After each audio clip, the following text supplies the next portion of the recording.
வணக்கம் நேயர்களே. நேயர்கள் அனைவரும் நீடூழி வாழ்க நிம்மதியுடன். இன்னைக்கு செவ்வாய்க்கிழமை, முருக பக்தர்களுக்கான பதிவு.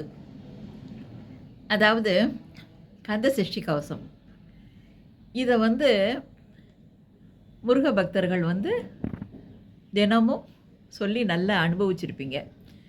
அதாவது என்னென்னா, இது கந்த சஷ்டி கவசம் மனசுருகி நிதானமாக சொல்ல ஆரம்பிச்சிங்கன்னா, நம்ம முருகனோடையே ரொம்ப ஒன்றி இருக்கிற மாதிரி ஒரு உணர்வு நமக்கு வந்துடும்.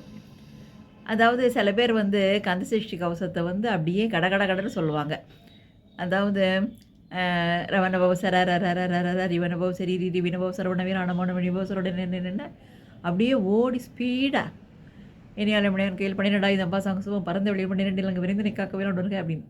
அதாவது முருகனுக்கே இவங்க என்ன சொல்கிறாங்கன்னு புரியாத மாதிரி ஒரு மொழி. அந்த மாதிரி சொல்லக்கூடாது.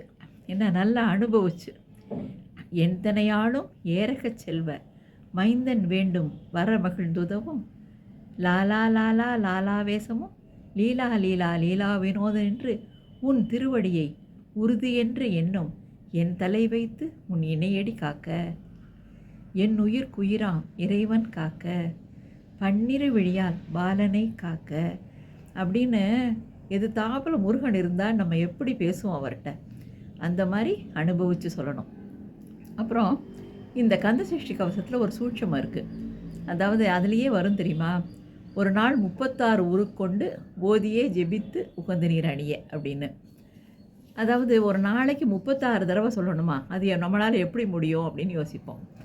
ஆனால் அது நமக்கு இந்த இப்போ உள்ள நம்ம இந்த இயந்திரகதி வாழ்க்கையில் அது சாத்தியம் இல்லை. ஏன்னா அதுக்கு கந்தசஷ்டி கவசத்தில் ஒரு நாளைக்கு 36 தடவை சொல்லணும் அப்படிங்கிறது சொல்லலை. அதில் ஒரு சூட்சமாக இருக்குது.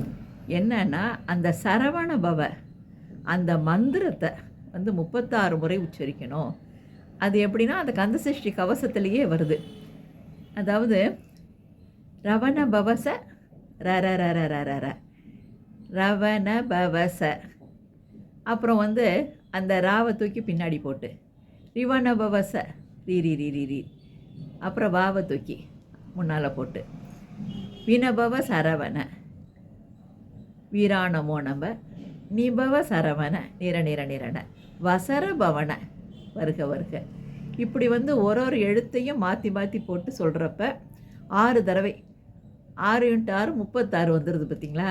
ஏன்னா அதுதான் நீங்கள் இதை அதாவது ஒரு நாளைக்கு ஒரு தடவையாவது கந்தசஷ்டி கவசத்தை, அதாவது ஒரு நாளைக்கு காலையில் மாலையில் 2 வேளையாவது என்ன நீங்கள் தவறாமல் சொன்னீங்கன்னா, முருகப்பெருமான் உங்கள் கூடையே இருப்பார். உங்கள் கூடையே வேலும் மயிலும் உங்களுக்கு என்றைக்கும் துணையாக இருக்கும். வாழ்க்கையில் உங்களுக்கு எவ்வளோ பெரிய பிரச்சனை எது தாப்பில் தலை விரித்து ஆடினாலும் உங்களை ஒன்றும் செய்ய முடியாது. நீங்கள் அதை ஏதோ ஒரு சினிமா பார்க்குற மாதிரி ஒரு வேடிக்கை பார்த்துக்கிட்டு தான் இருப்பீங்களே தவிர உங்களை அது அஃபெக்ட் பண்ணாது.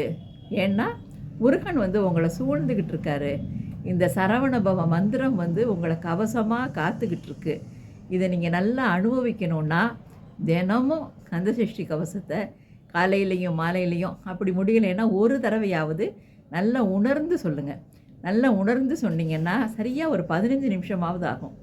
அந்த மாதிரி நல்ல நேரம் எடுத்துக்கிட்டு நல்ல நிதானமாக முருகன் படம் வீட்டில் இருந்தாலோ இல்லை ஒரு உருவம் இது சிலை இருந்தாலோ அப்படியே பார்த்துக்கிட்டு முருகனோட கண்ணை அப்படியே பார்த்துக்கிட்டு கருணை வழியும் அந்த கண்களை பார்த்துக்கிட்டு அப்படியே நிதானமாக சொல்லி பாருங்கள்.